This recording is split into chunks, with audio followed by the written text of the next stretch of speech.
खेती बाड़ी की तमाम जानकारियों से अवगत कराता हमारा खास कार्यक्रम कृषि दर्शन में सभी किसान भाइयों बहनों का स्वागत है। किसान भाइयों, हमेशा की तरह हमारे साथ में है फूलो और मंगरू दादा। नमस्कार। तो मंगरू दादा, हम लोग तो जुड़ चुके हैं फूलो कार्यक्रम से, किसान भाई इंतजार भी कर रहे हैं। तो आज कैसे कैसे क्या होगा? आज तो बहुत सारा समस्या है, तो वही समस्या कर समाधान करे कोई क्या? हाँ बिल्कुल। लेकिन उकर से पहले कृषि समाचार। बिल्कुल, कृषि समाचार हम अपने किसान भाइयों को दिखाएंगे, क्योंकि कृषि समाचार में सारी जानकारी मिलती है कि कौन कौन से नए आविष्कार हुए हैं, कौन कौन से खाद हैं, बीज हैं, बहुत तरह की जानकारी है। साथ में सबसे जो जरूरी चीज है मंगरू दादा, वो है मौसम का मिजाज। मौसम के बारे में जानकारी होगा। बिल्कुल, तो बिल्कुल। हाँ, उसी तरीका से सब इंतजाम करेंगे। और साथ ही मंडी भाव, हाँ, कि कहाँ पर कौन सा चीज कैसे हिसाब से बिक रहा है। तो चलिए सबसे पहले देखते हैं कृषि समाचार।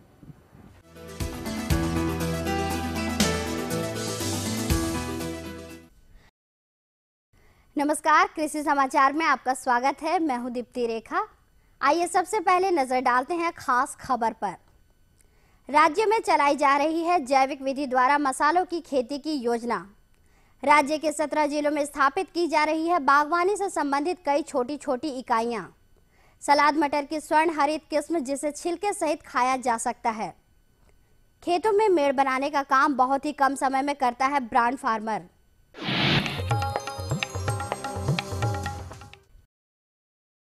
जैविक कृषि प्राधिकार झारखंड द्वारा राज्य में जैविक मसाला मिशन चलाया जा रहा है। इस मिशन के तहत राज्य के लगभग 7000 हेक्टेयर भूमि में जैविक विधि से मसालों की खेती की जाएगी। राज्य के कृषकों में जैविक खेती के प्रति जागरूकता बढ़ाने के उद्देश्य से राज्य में जैविक कृषि प्राधिकार झारखंड की ओर से अनेक कार्यक्रम चलाए जा रहे हैं, जिसके अंतर्गत एक कार्यक्रम है जैविक मसाला मिशन। इस मिशन के तहत लगभग 7000 हेक्टेयर भूमि में विभिन्न प्रकार के मसालों जैसे हल्दी, मिर्च, धनिया, अदरक, लहसुन इत्यादि की खेती जैविक विधि से की जानी है।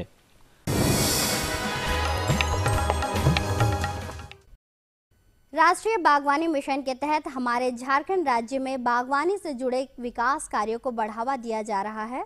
इसके अंतर्गत राज्य के 17 जिलों में बागवानी से संबंधित कई तरह की छोटी बड़ी इकाइयां स्थापित की जानी हैं। राज्य में बागवानी फसलों का तेजी से विकास हो, इसके लिए राज्य सरकार बागवानी योजना के तहत राज्य के 17 जिलों में बागवानी को बढ़ावा देने से संबंधित कई छोटी बड़ी इकाइयां जैसे cold storage, seed infrastructure, mushroom spawn उत्पादन, कंपोस्ट उत्पादन, नर्सरी के अलावा और भी कई इकाइयां स्थापित की जाएंगी, जिससे राज्य में बागवानी कृषि के विकास में और तेजी आएगी और इससे संबंधित किसानों को लाभ होगा।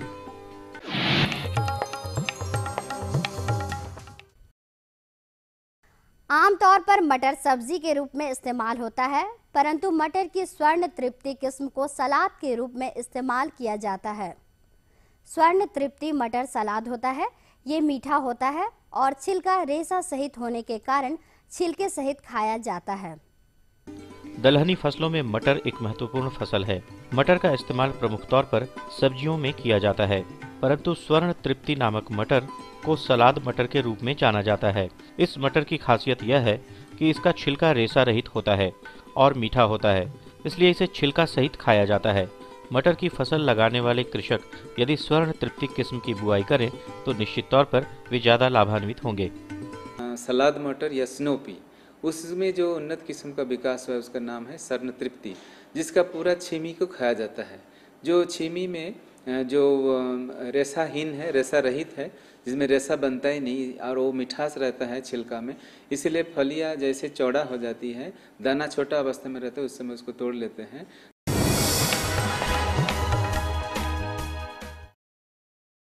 लंबे समय से रासायनिक खादों और उर्वरकों की असंतुलित प्रयोग से मिट्टी की उर्वरा शक्ति प्रभावित हुई है, जिस कारण फसलों की उपज एवं गुणवत्ता में कमी की समस्याएं सामने आई है। इन समस्याओं के निजात हेतु कृषि वैज्ञानिक जैविक खादों के सही समय, मात्रा एवं विधि द्वारा प्रयोग करने की तकनीक बताई है। फसलों की गुणवत्तापूर्ण और पूरी मात्रा में उपज मिट्टी की उर्वरा शक्ति पर निर्भर करती है और मिट्टी की उर्वरा शक्ति निर्भर करती है उसमें मौजूद सूक्ष्म पोषक तत्वों एवं जैविक कार्बनिक तत्वों पर। इन तत्वों की मात्रा रासायनिक दवाओं और खादों के असंतुलित प्रयोग से भूमि में कम होती जा रही है जिससे फसलों की उपज प्रभावित हुई है। इस समस्या से निजात के लिए कृषि वैज्ञानिकों के अनुसार जैविक खेती करने के निर्देश दिए जा रहे हैं, जिसमें कंपोस्ट, गोबर खाद, हरी खाद और केचुआ खाद इत्यादि के प्रयोग पर बल दिया जा रहा है। मिट्टी का उर्वरता अभी दिन पे दिन घटते जा रहा है। उसको बजाय रखने के लिए हमें उसमें जैविक खाद का अत्यंत जरूरी है डालने के लिए। जैविक खाद उसमें आता है आपका कंपोस्ट, ऑर्गेनिक मैन्योर जो हम बोलते हैं, कंपोस्ट है, गोबर की खाद है, उसके बाद है आपका हरी खाद है, उसमें उसके बाद आपका केंचुए की खाद आता है। ये सभी अगर आप सही मात्रा में, सही टाइम में, सही विधि में अगर अप्लाई करते हैं तो उसमें जैविक कार्बन की मात्रा बढ़ोतरी होती है और उसमें आपका जैविक जो है उसका उर्वरता बजाय रहता है।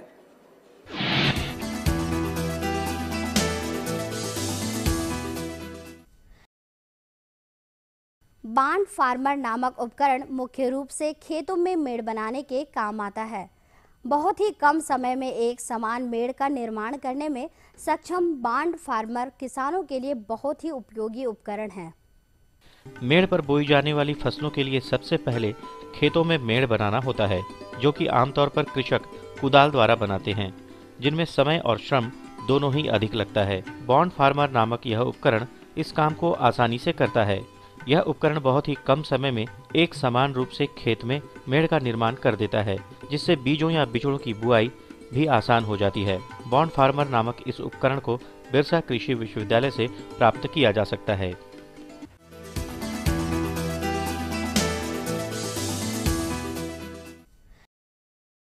कृषि समाचारों में अब बारी है सफल किसान से मिलने की। तो आइए मिलते हैं ऐसे एक शख्स से जिन्होंने विरासत में मिली खेती बाड़ी का खूब आगे बढ़ाया और एक नया आयाम दिया।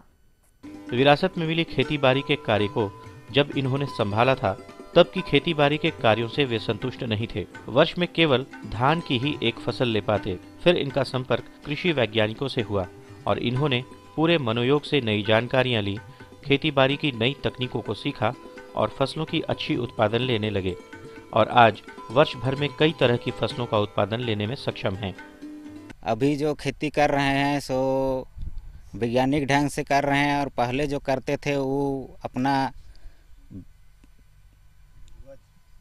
पूर्वज के हिसाब से कर रहे थे, उसमें कुछ कम फायदा हो रहा था।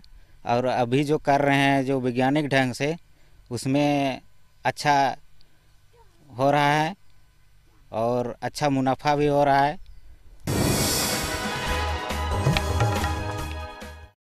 और अब मंडी भाव में आइए नजर डालते हैं अनाजों के भाव पर। आज राज्य के प्रमुख बाजारों में खाद्यान्न पिछले सप्ताह के भावों पर स्थिर है। दलहनी अनाजों में तेजी बरकरार दिखाई दे रही है, जिसमें आने वाले कुछ समय तक कमी की संभावना नहीं है। वहीं सब्जी मंडियों में भी तेजी का ही रुख रहा। वैसे आज कुछ प्रमुख खाद्यान्नों की बिक्री इस प्रकार हुई। चावल मध्यम न्यूनतम 2100 रुपये से लेकर अधिकतम 2300 रुपये। दाल मसूर 4250 रुपये से लेकर 4600 रुपये। आलू 900 रुपये से लेकर 1100 रुपये तथा प्याज के मूल्य रहे न्यूनतम 1200 रुपये, अधिकतम 1350 रुपये। और अब एक नजर राज्य के 4 प्रमुख शहरों के मौसम के मिजाज पर। रांची अधिकतम 19 डिग्री सेल्सियस, न्यूनतम 9.5 डिग्री सेल्सियस। जमशेदपुर अधिकतम 22 डिग्री सेल्सियस, न्यूनतम 11 डिग्री सेल्सियस। धनबाद अधिकतम 20 डिग्री सेल्सियस, न्यूनतम 10.5 डिग्री सेल्सियस तथा हजारीबाग का तापमान अधिकतम 19 डिग्री सेल्सियस तथा न्यूनतम 9 डिग्री सेल्सियस रहा। कृषि समाचार में आज इतना ही। अगले दिन अगले अंक में फिर मुलाकात होगी कुछ ताज़ा तरीन खबरों के साथ। तब तक के लिए दीजिए इजाजत। नमस्कार, जोहार।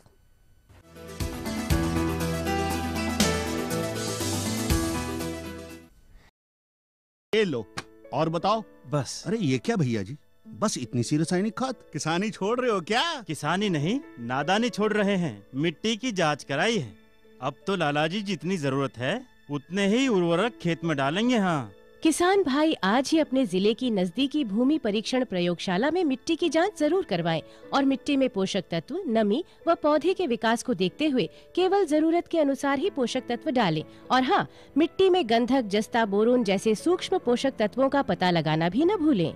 उर्वरक और जैविक खाद के सही उपयोग से भूमि का उपजाऊपन बनाए रखें, उत्पादकता बढ़ाएं, खर्चा घटाएं और बहुमूल्य विदेशी मुद्रा बचाने में भी सहयोग दें। और हाँ, धीमी गति से नाइट्रोजन उपलब्ध कराने वाले उर्वरकों जैसे नीम लेपित यूरिया को प्राथमिकता दें और यूरिया का पत्तों पर छिड़काव करें। अरे वाह, तू तो सचमुच समझदार हो गया रे। अधिक जानकारी के लिए संपर्क करें जिला कृषि अधिकारी या किसान कॉल सेंटर।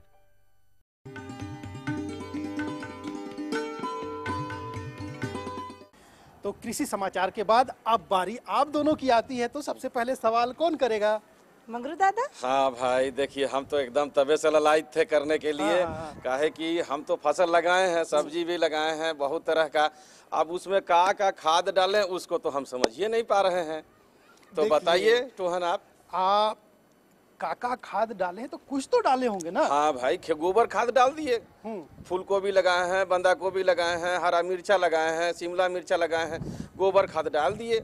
अच्छा, तो ठीक है, तो खाद डाले हैं तो फायदा दिखाई पड़ रहा है? कुछ तो दिखाई पड़ ही रहा है। वैज्ञानिक खाद नहीं डाली है? कौन नहीं, वैसा तो कोनो नहीं डाली। देखिए, अभी जो खेती है अभी बहुत वैज्ञानिक तरीके से खेती होती है। तो तरीके से कोई भी काम कीजिएगा ना तो वो उसका फायदा अलग तरह से दिखाई पड़ता है। अच्छा। और खाद का भी जो है ना उर्वरक प्रबंधन करने से आपको बहुत आसानी हो जाएगी। क्या होता है उर्वरक प्रबंधन? अच्छा, तब हमको लगता है कि चलते हैं अपने विशेषज्ञ के पास। बोलो, चलिए मनोज कुमार सिंह हमारे साथ में है, उनसे जानते हैं कि उर्वरक प्रबंधन क्या है।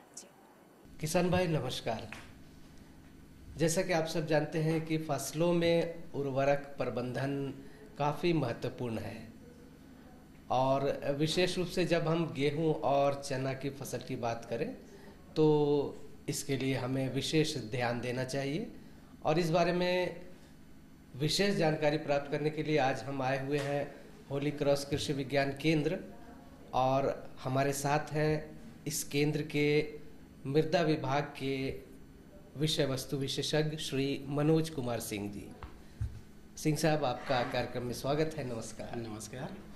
सबसे पहले हम आपसे ये जानना चाहेंगे कि फसलों में उर्वरक प्रबंधन की क्या अहमियत है, महत्व है? सबसे पहले हम बात करेंगे गेहूं की। गेहूं की फसल में उर्वरक प्रबंधन अगर सही प्रकार से उर्वरक की सही मात्रा अगर डाला जाए तो किसानों को उत्पादन बेहतर मिलेगा, ज़्यादा से ज़्यादा उत्पादन मिलेगा। एक अच्छी अगर गेहूं की प्रजाति का प्रयोग कर रहे हैं तो उसके उत्पादन के लिए भी सही मात्रा में उर्वरक का प्रयोग करना चाहिए। अगर जो किसान भाई मिट्टी की जांच करा लिया है, अगर उसके आधार पर अगर वो उर्वरक का प्रयोग करता है तो वो सही और बिल्कुल संतुलित मात्रा होगा। अगर जो किसान भाई किसी कारणवश मिट्टी की जांच नहीं करा पाए हैं तो उसके लिए उनके पास जो भी उर्वरक उपलब्ध है, जैसे आजकल मार्केट में मुख्य रूप से किसानों को यूरिया, डीएपी और एमओपी जैसे उर्वरक उपलब्ध है। किसान भाई ज़्यादातर गेहूं में जो है डीएपी का प्रयोग करता है।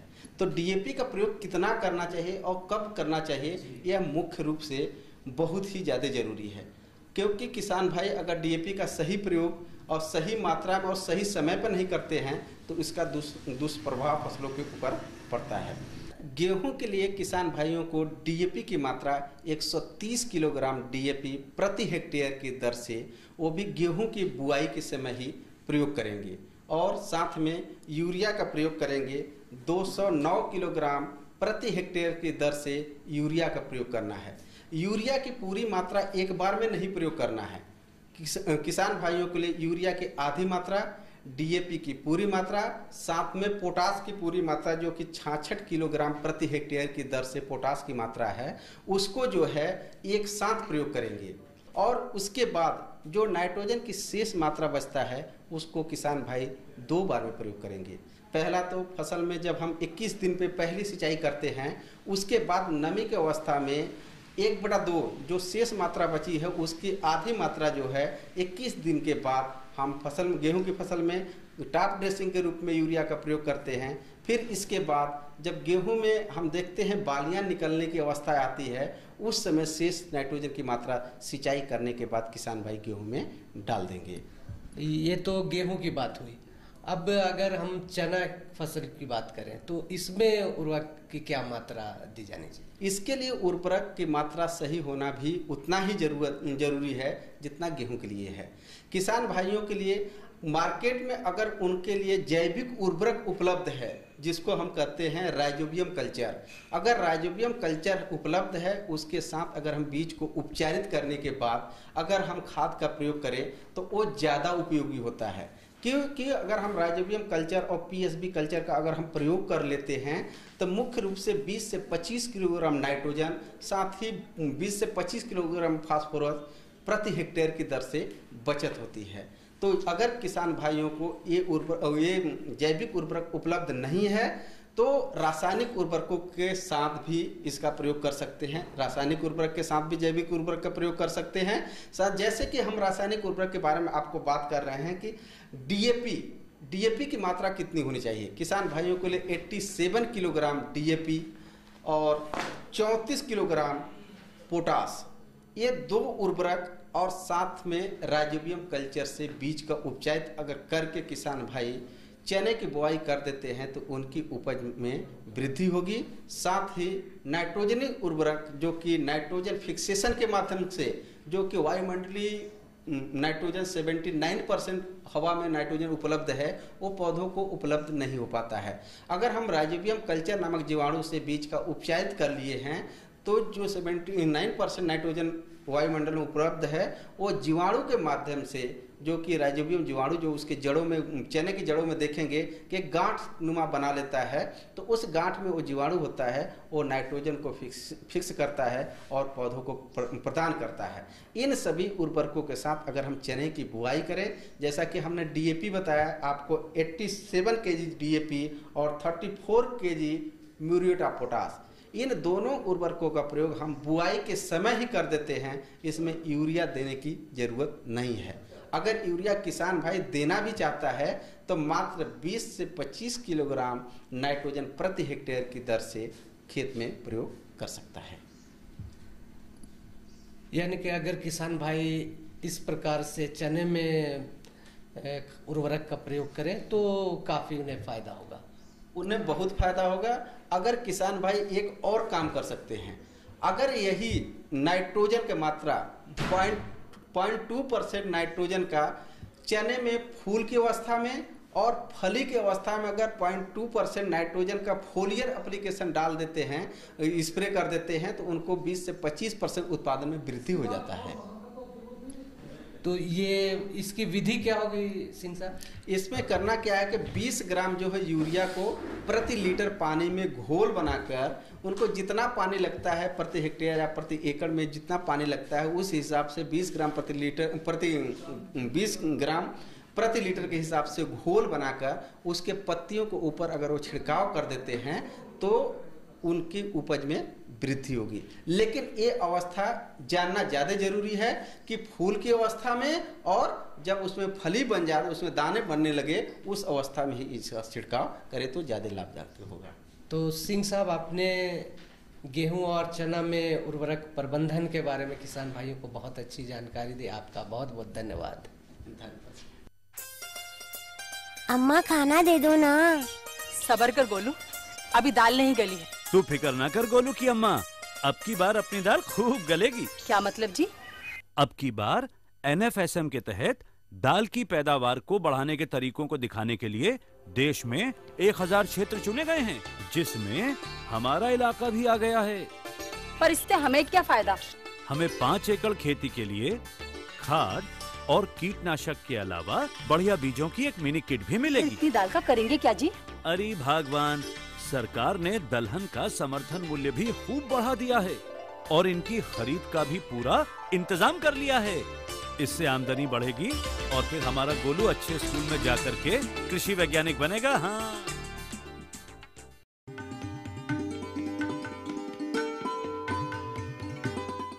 ये तो बहुत बढ़िया लगा हमको। खाली गोबरे खाद हम दिए थे। हाँ। अब तो का उर्वरक डालेंगे, कब कब डालेंगे, सब जान गए हम भाई। हाँ, तो इसका सब तरीका तो आप समझ में आ गया। हाँ भाई, बोलो, ये तो हो गया इनका मामला। आपका भी तो कुछ होगा। हाँ, हमरो जगह एगो समस्या है कि बेमौसम हम सब्जी कर उत्पादन कैसे करब। मौसम से तो बहुत सारा सब्जी उत्पादन करे, लेकिन बेमौसम सब्जी कैसे लगाब के? बेमौसम सब्जी, अब ऐसा मंगरू दादा हो सकता है क्या? अब इसको तो कैसे जानेंगे, आप लोग बताइएगा। हाँ, तो अब जो है कृषि जो है बहुत ज़्यादा तरक्की कर चुकी है, इसकी तकनीक बहुत ज़्यादा तरक्की कर चुकी है। अब बेमौसम बहुत सारी सब्जियां लगा सकते हैं, ठीक है ना? कैसे? कैसे लगा सकते हैं, क्योंकि उसका तरीका बताया गया है और उसी तरीका के लिए हम अपने चलते हैं विशेषज्ञ के पास। किसान भाई नमस्कार। किसान भाई, सब फसलों की खेती के साथ साथ सब्जियों की खेती आप सब करते ही हैं, मगर जब बात आती है बेमौसम सब्जियों की खेती की, तो इसके लिए निश्चित रूप से आवश्यकता होती है विशेष जानकारी की। और इस बारे में जानकारी लेने के लिए आज हम आए हुए हैं होली क्रॉस कृषि विज्ञान केंद्र हजारीबाग, और इस केंद्र के उद्यान विभाग के वैज्ञानिक हमारे साथ हैं डॉक्टर प्रशांत वर्मा साहब। डॉक्टर साहब, आपका कार्यक्रम में स्वागत है। नमस्कार। जी नमस्कार। तो जैसा कि हम लोग चर्चा कर रहे थे कि बेमौसम सब्जियों की खेती किस प्रकार की जाए, तो इस बारे में आप क्या कहना चाहेंगे? मैं अपने किसान भाइयों को बताना चाहूँगा कि मौसमी की खेती, सब्जियों की खेती करना हमारे सभी कृषक बंधु जानते हैं कि जब किसी मौसम में, जैसे रबी की सब्जी रबी के मौसम में कर रहे हैं, गर्मियों की सब्जी गर्मी में, बरसात की सब्जी बरसात में कर रहे हैं, तो ये एक सामान्य कृषि है, सामान्य खेती है जिससे हमारे सभी कृषक बंधु अवगत हैं।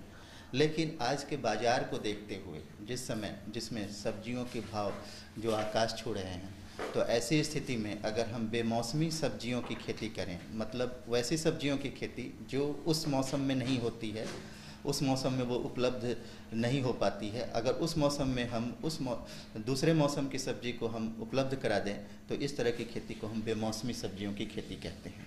जैसे उदाहरण के तौर पे अगर जाड़े के मौसम में हम शिमला मिर्च उपलब्ध करा दें, जाड़े के मौसम में हम भिंडी उपलब्ध करा दें, जाड़े के मौसम में अगर हम खीरा उपलब्ध करा दें, तो ये बेमौसमी खेती हुई।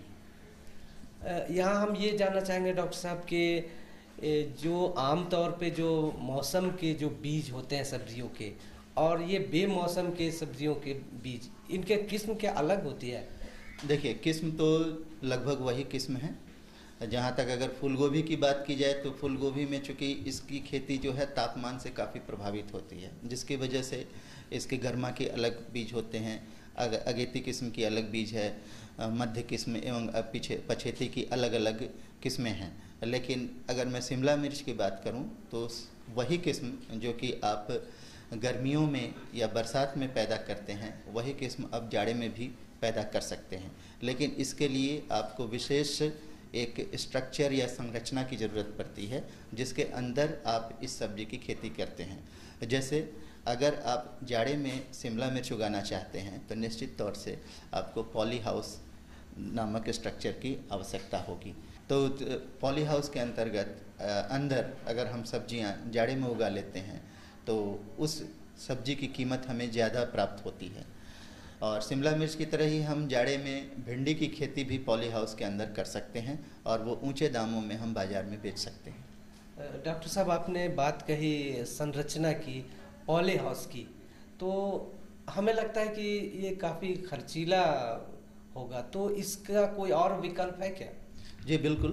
वैसे तो पॉली हाउस अगर आप तैयार करते हैं तो काफ़ी खर्चीला संरचना है, लेकिन अगर उसमें हम जो एंगल्ड आयरन होते हैं उसके जगह अगर हम बांस का प्रयोग करें, और जो पॉलीथीन है उसकी अच्छे क्वालिटी की पॉलीथीन का अगर हम इस्तेमाल करें, और उसे हम ज़्यादा ऊंचाई उसकी ना रखें, बल्कि जिसके अंदर एक आदमी प्रवेश करके काम कर सके उतनी ऊंचाई करें, और ऐसा संरचना रखें जिसे अगर गर्मियों में आवश्यक है तो उसे हम हटा भी सकें, और उस ज़मीन में हम फिर से खुले में खेती कर सकें, तो कम खर्चे में भी बांस और पॉलीथीन की मदद से हमारे किसान बंधु साधारण संरचना तैयार कर सकते हैं, और कम खर्च में पॉली हाउस तैयार करके उसमें बेमौसमी सब्जियां उगा सकते हैं। इसके अलावा जहाँ तक बात आती है ज़मीन की तैयारी और खाद उर्वरक डालने की, तो बेमौसम की खेती में इसमें कितना बदलाव होता है, कितना परिवर्तन? जी,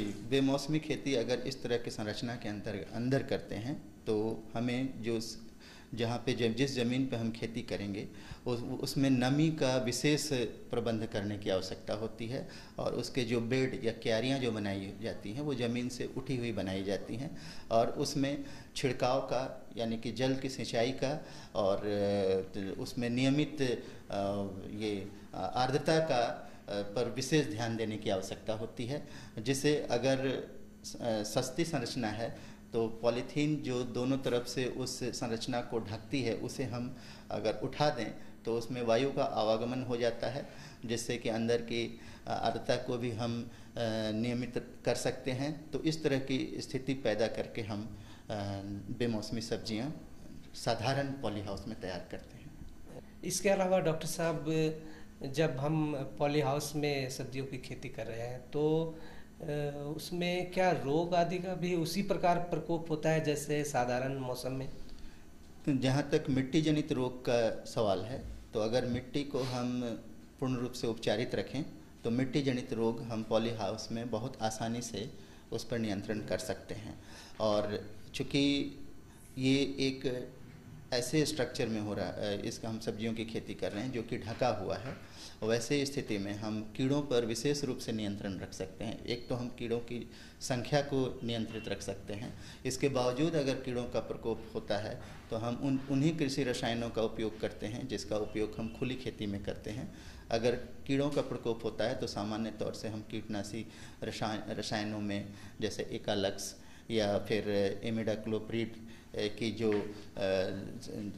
कृषि रसायन हमारे बाज़ार में उपलब्ध हैं उनका प्रयोग करते हैं। और अगर रोगों का प्रकोप होता है तो जो एक काफ़ी प्रचलित और अच्छी फफूंदीनाशी है बाज़ार में उपलब्ध है, बाविस्टिन, उसके उचित प्रयोग के द्वारा हम अपनी सब्जियों को बीमारियों से भी बचा लेते हैं। डॉक्टर साहब, क्या ये जो पॉली हाउस में जो हम सब्जियों की खेती कर रहे हैं और जो मौसमी सब्जियां हैं उनमें पोषक तत्वों या और उनके गुणों के हिसाब से कोई बदलाव होता है क्या? गुणों के हिसाब से इसमें कोई भी बदलाव नहीं होता है। उनमें वही गुण हैं और वही पोषक तत्व हैं जो कि मौसम के हिसाब से पैदा होते हैं। अगर मैं कहूँ कि ये हमें ज़्यादा स्वादिष्ट लगता है, इसकी वजह ये हो जाती है क्योंकि उस मौसम में ये उपलब्ध नहीं होती है और हम उस सब्जी को बेमौसम में अगर हम खा रहे होते हैं तो निश्चित रूप से उसका स्वाद और बढ़ जाता है। वैसे पौष्टिक तत्वों में कोई भी फर्क नहीं आता है। इसका स्वाद काफ़ी बढ़िया होता है और किसानों को जो आर्थिक लाभ होता है वो अलग। आर्थिक लाभ बहुत ही ज़्यादा हो जाता है क्योंकि लगभग दुगने दामों पर ये सब्जियां बाज़ार में बिकती हैं।